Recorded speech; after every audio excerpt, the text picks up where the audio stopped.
Bonjour à toutes et à toutes, en ce jour du 15 Av, jour qu'on appelle le jour des Shidduchim, puisque la Mishnah nous dira « Lo hayu yamim tovim le Israël ketu be'av » il n'y avait pas plus beau jour que le 15 Av. Eh bien, j'ai pensé vous dire justement une petite idée à propos des Shidduchim.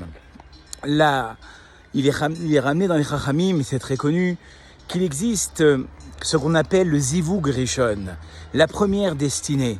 Comme la Gemara nous témoignera, 40 jours avant que votre maman ne sache qu'elle était enceinte de vous, eh bien en haut, on a dit telle jeune fille ira avec tel garçon, et tel garçon ira avec telle jeune fille.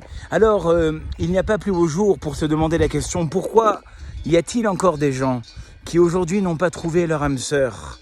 Eh bien, les Chachamim nous diront que louper son zivug, ça peut exister. Et voilà pourquoi est-ce que les 3 semaines qui s'étendent du 17 Tammuz au 9 Av, vous savez qu'on ne fait pas de mariage, mais que d'un autre côté, eh bien, c'est écrit que on fait des fiançailles. Shema yekadmenu acher berachamim, parce que si les gens attendaient trop longtemps, eh bien peut-être que un autre jeune homme va prier, et par le mérite de ses prières, il va pouvoir prendre de cette jeune fille. Que voyons-nous, très chers amis, de tous ces endroits que je viens de vous citer? Que si quelqu'un attend trop longtemps, il risque de louper le coche. Et peut-être que tel est le message aujourd'hui en ce 15 Av, de se dire finalement de ne pas avoir trop d'exigences. Il faut se dire que la personne parfaite n'existe pas. Et la meilleure preuve, eh bien, c'est que nous sommes dans ce monde-là. Nous sommes dans ce monde-là pour nous arranger. Nous sommes dans ce monde-là pour que le fait du vivre ensemble, eh bien, va faire que nous allons savoir nous adapter, nous allons savoir nous arranger. Et puis, les personnes qui croient qu'ils trouveront la personne parfaite, eh bien, risquent justement d'arriver à ce problème de Zivug Rishon, de perdre leur première destinée. Sachons tous et toutes, les jeunes hommes et les jeunes filles qui m'écoutent aujourd'hui, savoir faire des concessions.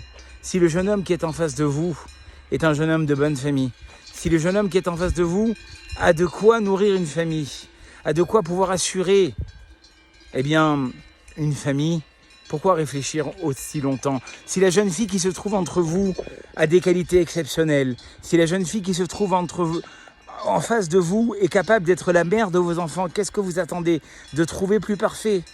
Il y aura toujours des différences, il y aura toujours des plus et des moins.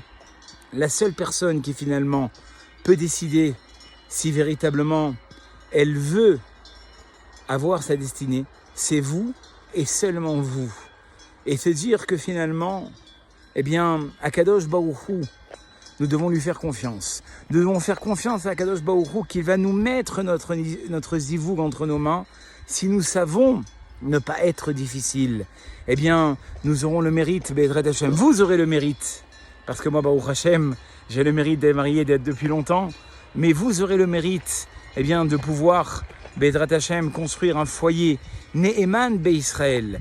Et peut-être un dernier petit conseil, avec ce décor magnifique autour de nous, de ce que me disait un Rav, quand on était nous aussi dans notre période de Shidduchim, eh bien, un Rav me disait, comment peux-tu savoir si la personne qui est en face de toi, c'est une personne qui finalement mérite d'être ta moitié, mérite d'être ton mari? Demande-toi si tu aurais pu la présenter à ton meilleur ami ou à ta meilleure amie.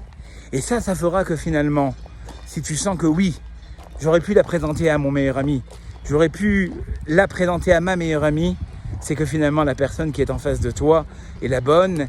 Et laisse faire à Kadosh Baruch Hu que tout le reste, eh bien, continue comme tu voudrais que ça continue, Be'ezrat Hashem, et qu'Akadosh Baruch Hu fasse, Shilishma Kol Sason Vekol Simcha, de la voix de la chanson, la voix de la joie, la voix du mariage, en ce tout Béav et en cette veille de Parashat Vaetranan. Je vous dis Shabbat Shalom Mevorach et à très bientôt pour un nouveau Selfie Torah.